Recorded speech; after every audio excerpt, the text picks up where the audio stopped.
Hey y'all, it's your girl Patricia P and welcome back to my channel, The Carnal Chronicles. Now this is a sex positive space where we're going to discuss some shit, we're going to learn some shit, grow, then share that. So let's get into it.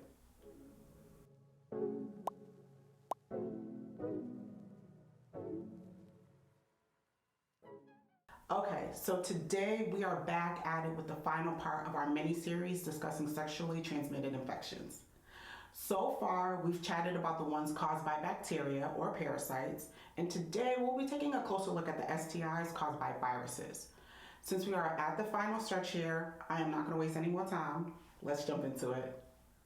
First up, herpes. Herpes is caused by two similar but different viruses, herpes simplex type 1 or type 2. The difference between the two types is that one causes sores on your mouth while the other one causes sores on your genitals. Each strain prefers to stay in its own lane, but doesn't mean that from time to time they can't cross over. For example, if an individual with HSV1 performs oral on someone who is not infected, that person now may have HSV1 on their genitals or a cold sore on their genitals. Or if someone who isn't infected performs oral on a person who has HSV2, the one performing oral may contract HSV2 in the mouth or genital herpes. Now, both infections are lifelong infections. There isn't any cure for them, but I'm going to touch on that a little bit more later. Outside of contracting the infection sexually, you can encounter herpes in a few different ways. 1, kissing. When the herpes virus is active, it's present in the saliva in your mouth and on your lips. So even a slight peck can be enough for HSV1 to transmit, resulting in an infection. That is why so many people have HSV1 or cold sores, because they probably actually contracted it from an adult in their life when they were kids, which is why people are very adamant about not kissing newborns. 2, skin-to-skin contact with the affected areas. Y'all, we don't need to have ejaculated or fully performed oral or penetration for it to spread. And 3, giving birth. Now, although rare, it is possible to pass herpes to an infant if the vulva owner is experiencing an outbreak during birth. Now, all those encounters that I just mentioned are when an individual is experiencing an outbreak and the sores are visible. That is because herpes is most contagious when sores are open and wet, because the fluid from the sores easily spreads the virus. However, you still can contract herpes if an individual is not experiencing an outbreak and the sores are not visible. This is called asystematic shedding. What happens here is pretty straightforward.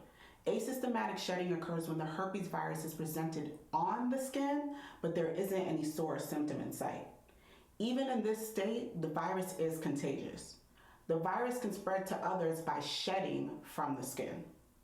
Now, this can make it really hard to trace back when, where, and how you even got it, because it may lay dormant in your body for years before the first outbreak. That's why so many people may actually have herpes. It's a pretty sneaky infection. Now, you will not get herpes from coughing or sneezing or hugging or holding hands, touching objects, swimming pools, soaps, towels, or sitting on a toilet, as the virus dies quickly when it's no longer on or in the body. Let's talk symptoms. Just like every other STI on our list, y'all, sometimes there really just isn't any. And if there are, it's mild and can be mistaken for something else. When it comes to herpes, people can mistake it for the first time as a pimple or ingrown hair. When symptoms do show up though, it starts off as a cluster of itchy or painful blisters on the vagina, vulva, cervix, anus, penis, scrotum, butt, or the inside of the thighs. The blisters then will break and turn into sores. It takes about 2 to 4 weeks for the first outbreak to actually clear. Now, sores can reoccur, and it's common for outbreaks to repeat during the first year. Most people with herpes have reported fewer outbreaks as time went on, and some reported they stopped getting them altogether. There are warning signs right before an outbreak is about to happen. Someone can experience itching, burning, or a tingly feeling on their genitals. Those with HSV type 1 or oral herpes may experience the same warning signs. Y'all, people with herpes have relationships, they have sex, and live perfectly healthy lives. Like I mentioned earlier, there isn't any cure for herpes type 1 or 2. However, there are some actions you can take to manage the infection and treat symptoms if you or your partner have it. Consulting with your healthcare provider will help decide the best way to manage herpes. There is medication that can be taken daily that will assist in suppressing the amount of outbreaks you can have, or at least help the sores heal faster. Now, because herpes is not deadly or dangerous and won't get worse over time, some individuals may decide not to even seek any medical assistance because outbreaks can become shorter and weaker. Now, regardless of the situation, seeking treatment is ultimately your choice. But I have to say this, it's important to disclose that information with your sexual partners. Y'all, please don't rob them of their own choices of being able to sleep with you or not. And lastly, the CDC believes it's critical for those with genital herpes, as well as their sex partners, to receive counseling. Now, the counseling is going to help patients cope with the infection and prevent any further spread into the community. Now, I've linked the STI treatment guidelines in the description below, and it includes messaging broken down by herpes type. And now we have finally made it to the last STI on our list, the human papillomavirus, better known as HPV. Usually harmless, clears up on its own, little to no symptoms, and super common, okay? There are over 200 types of HPV, some of which are spread through vaginal, anal, or oral sex. Sexually transmitted HPV fall into two types of groups, the low risk and high risk. Low risk HPVs won't cause any infections, and like I mentioned to y'all before, usually clears up on its own. However, there are a few of the low risk HPV types that can cause warts on and around the genitals, anus, mouth, or throat. For the high risk HPVs, they can cause several types of cancer. And I need y'all to keep in mind that there is no cure for HPV. But there are a few preventative measures individuals can take to detect and or prevent some of these infections. Now, I'll be covering HPV more in depth in season 3, so keep a lookout for that. Now, before I wrap all of this up and wrap up season 2, I wanted to take a moment to discuss STI panels, testing, and what you should expect. The most common STIs on a panel are chlamydia, gonorrhea, syphilis, trichomoniasis, HIV, and AIDS. Sexually active or not, like I've been saying through this whole entire series, y'all, you should get a panel done every 6 months to keep up and know your status. STI testing can be super quick, painless, and sometimes, y'all, even free. STI testing isn't usually included in a regular medical exam or annual physical. You have to ask for it sometimes. Now, usually what they'll do is they'll draw blood, they'll ask for a urine sample, or swab the penis or vulva and run some tests. Now, I wanted to note here that the infections we covered in this series are not a one and done.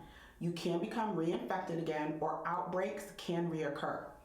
Now, this is why it's super important to make sure that you're getting screened regularly and using condoms and dental dams, if that's your choice. Also, I wanted to mention that I didn't get into the complications that these infections could cause for both vulva and penis owners. And for that matter, those who are pregnant. Now, if I did that, the series would be much longer, child, and y'all know I like to keep these videos 15 minutes or less. Okay. Now, I provided some links below so you can take a deeper dive into the complications. Okay, so we covered a lot in this 3-part episode, and I am so happy you stuck around for all 3. I hope this was super informative, and I hope it sparked some conversations in y'all group chats, okay? Because why? Sexually active or not, you should get an STI panel done every 6 months to keep up and know your status. All right, now for the last time for this season, sign off in them comments, because I want to know your thoughts on this video and on the entire season. What have you learned? Tell me what y'all want to see next season. Talk to me, because I talk back, y'all. It's literally me behind all the socials, okay? Now, please like, share, and subscribe, and join the Carnal Crew. And remember, y'all, this is a sex positive space, so let's discuss some shit. Let's learn some shit. Grow, then share that. Until next time, y'all. Bye.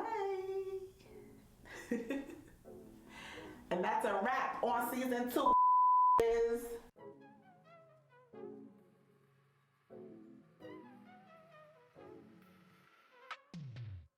Thank thank y'all so much for rocking with me from season 1 when y'all was letting me be real ratchet out in these streets. Cause I rewatched season 1 and I was like, I can't believe y'all let me do that.